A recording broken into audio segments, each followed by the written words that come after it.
Over the course of the next 30 days, I will try to improve my speed as much as possible. Behind me there's an athletics track, and in a second I'll go there and see my speed. The 30 days involved a lot of intense sprint training, but here's how the first sprint began. So I did a quick warm up before I started the sprint.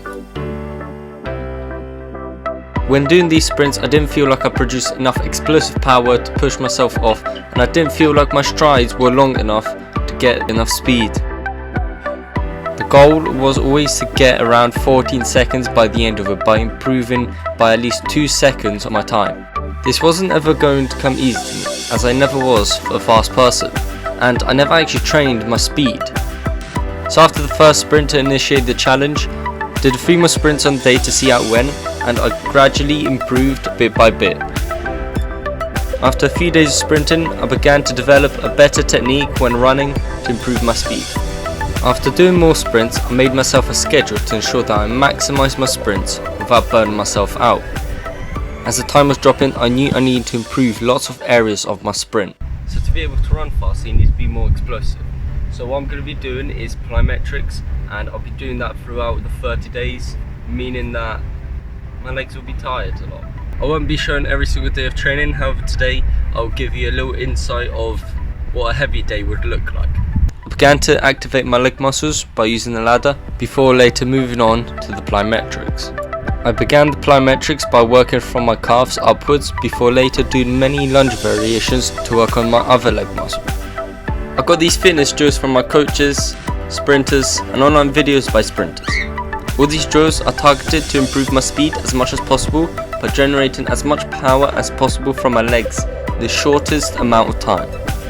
And these drills/exercises are targeting as many leg muscles as possible to be able to get the full force when sprinting. As it was extremely hot during this July period in the UK, I took my top off to freshen myself, and so I didn't end up cycling back home with a sweaty top. I played football in between my rest period before setting up more sprinting exercises and drills to aid my actual sprint. I began by doing some lateral jumps before finishing it off with a sprint to the 18-yard box. Now please, in the comment section below, do not slate my tan line. I know how bad it is, you don't have to remind me of it. My legs start to burn due to the amount of plyometric exercises I have done. I transitioned then into doing some acceleration and deceleration work to work on being able to pick up speed much faster in a short space of time. Acceleration in a sprint is very important to be able to reach top speed as fast as possible. However, keeping the same speed is another task. Then came more plyometrics with an added explosive sprint. A few of these drills are probably a lot more related to what footballers would do, looking back at the footage. So if you want to add these exercises into your football sessions to improve your speed, then I highly would recommend it. A combination of plyometrics with sprints, my legs started to feel heavy and slowly got more tired as time went on. Whilst incorporating more football-based sprints, I powered on with the exercises, fighting fatigue, lactic acid, and the sun's heat. My feet began to burn from the black rubber surface blowing heat into my studs. Although my body was being cooked, I carried on with the sprints, getting myself more conditioned to these weathers. Having to hydrate myself in these heats whilst training on the field of black rubber crumb, attracting more heat, causing me to pour water over my head and have extensive rest periods. I proceeded to then using the football with the sprints to add a bit more variety before moving on to a very final exercise which would test my endurance and determination to finish off with the heavy sprint day. If any of you are wondering, then I am a goalkeeper, and this would help me a lot when sweeping the ball, as I need to be able to accelerate towards the loose ball whilst trying to beat the opposition attackers sprinting for the same ball. These explosive exercises also help me produce more power from my legs when going to dive for a football, or having to jump higher than everyone else to claim a cross, and can help outfit players on other aspects. These sprint exercises worked my legs a lot, which made me fall to ground to catch a breath before giving myself a decent amount of rest whilst coming up towards a very final exercise where it involves myself to run extreme suicides for the length of the pitch.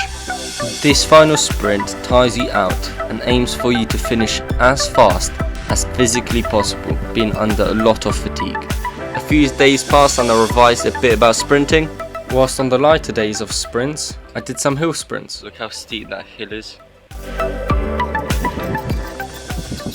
When doing these sprints, I always worked on my physical ability. However, I never actually worked on my technical ability, meaning that my technique, my acceleration and my sprinting technique when actually going for the full 100 meters. So today what we're going to be doing is we're going to be working on my acceleration and my technique throughout. Now in every sport, technique is extremely important. If it's football, if it's basketball, or even if it's just sprinting. Out on the dry pitch, I began to work on my technique definitely a little too late into the 30 days. Working on my sprint start and sprinting form, I didn't have guidance for what I'm doing right or wrong, so I could only tell whether it felt right.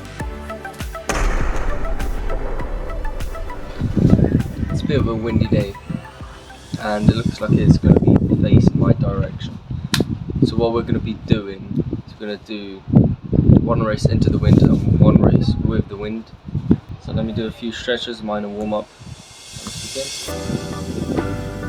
Out on the tracks, stretching, looking around, thinking, have I done enough to achieve my goal, to improve my 2 seconds?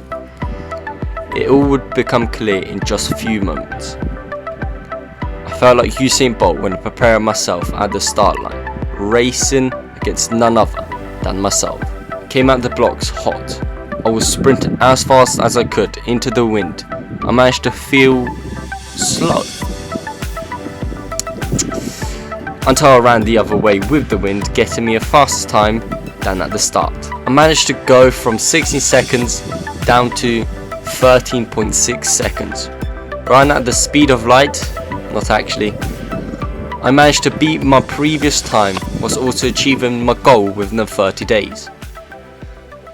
Well, not actually. You see, when it became the week of the race, I unfortunately managed to gain myself a minor groin injury, which meant that I technically didn't complete this challenge in the 30 days, but 36. Did this push my progress back? Probably. Am I going to change the title and thumbnail to 36 days instead of 30?